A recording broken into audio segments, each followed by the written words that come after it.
Hi guys, so in yesterday's video I was explaining why it is useful to think of the psyche of every person and the unconscious of every person as populated with mainly three units of meaning.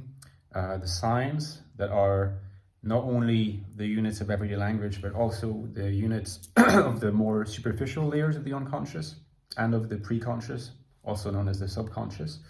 So the signs. The ciphers that are belonging to the deeper layers of the unconscious and that are kind of halfway hybrid entities between signs and the symbols. And then at the deepest layers of the unconscious, at the sort of frontier between the personal unconscious and the collective unconscious, and then of course within the collective unconscious, the symbols. In the collective unconscious, we only have symbols that we call archetypes, but there is also one symbol, that's my hypothesis, that lies at the frontier between the collective unconscious and the personal unconscious, which in a sense is the symbol of the personality and that which gives your type, because it gives your core narrative, is the main articulator of our fundamental fantasy, right? So for example, the core symbol of NI dominance, I refer to as an open circle in my writings. But you can alternatively call it the open womb, the broken womb. You can call it the wound stitch, right? Although the wound stitch is probably something that would apply to all types, because if you remember what I said in a recent video, as counterintuitive as that may sound, the deeper into the unconscious you go, the more the units of meaning become highly polysemic and sometimes contradictory in what they mean or what what they might not mean. The more they become condensed, they become condensations. That is to say, they contain multiple meanings and references to different things within a single concrete, well, indeed, concrete symbol. Which is why, for example, in psychoanalysis, when we try to interpret or we try to understand what's going on in the deeper layers of the unconscious, such as, for example, in some of our dreams, we open them up like origamis, right? They have lots of different faces. It's not just like this particular unit of meaning has this kind of meaning. They often refer to lots of things at once, through condensation and displacement and many other processes of the unconscious psyche. So the symbol that is the symbol of the personality for NI dominance, open circle, open womb, broken womb, and there's many ways of calling it depending on what face you want to look at it from, is a wound stitch, in the sense that it's both the wound that separates the conscious from the unconscious and allows the unconscious to be born in the early life of the child, but also the stitch that keeps the unconscious and the consciousness and the collective unconscious and the personal unconscious tied together, bound together, and not catastrophically, rift apart as in psychosis. Okay, so if you like, a sign, you take one sign, and the deeper it goes into the unconscious, the more closely it approaches the central symbolic knot, the more it transmutes into a symbol. It never becomes fully a symbol, so it becomes a cipher. In my video yesterday, I hope that I managed to show you why this is not just empty abstract theorizing, but this has significance in our explanations about personality. And this, along pragmatic lines, is our only real justification for taking an interest in these issues and trying to come up with new words such as cipher and a new understanding of what symbol means, and then taking maybe a slightly more traditional approach to understanding the sign, because the sign, as has been traditionally understood, works very well for our purposes.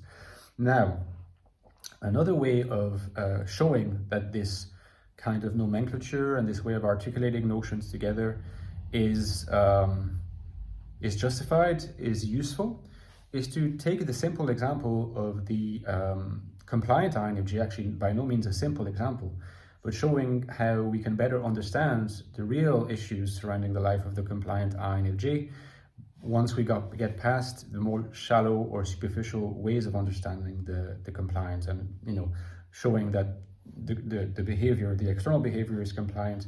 But what is going on psychodynamically in the inner life of these INFJs? Why are they compliant? Why is compliance so attractive? Why are most INFJs likely compliant?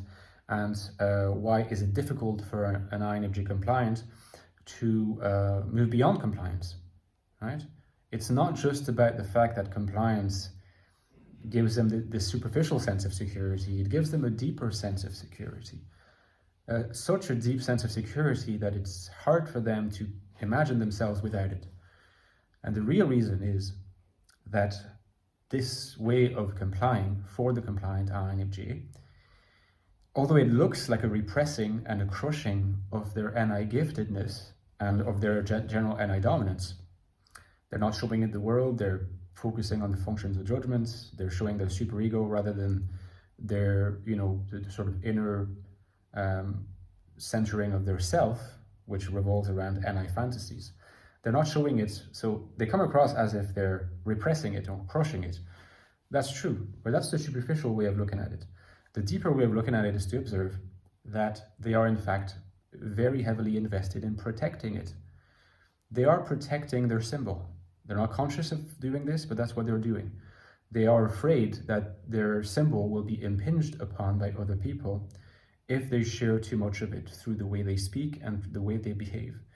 The functions of the judgment, and this is something that I'll have to record a whole other video about, their primary role, in a sense, is to take the units of perception, which are often really much more cipher-like than sign-like, to transmute them into signs that can be actioned, operated on, so that we can act, intend, perform, justify, move on, set goals, and so on, right? To become agents in the world, we need the transmuting powers of the functions of judgment.